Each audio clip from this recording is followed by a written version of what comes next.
азыр эми булар эми жолдун, суудун, жайыттын негизинде чыгышы мүмкүн элдин өзүнүн оюда.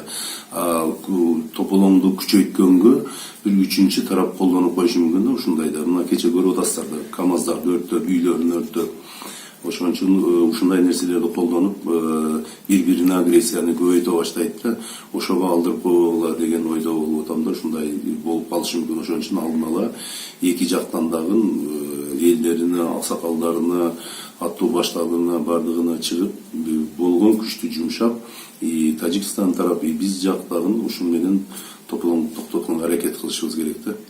Бүгүн ону кылбасак, ол жердеги жашап аткан элдин бүгүнкү түнү менен кандай жатып атат, кандай туруп атат, өтө орчун да ошол жерде жашагандерге.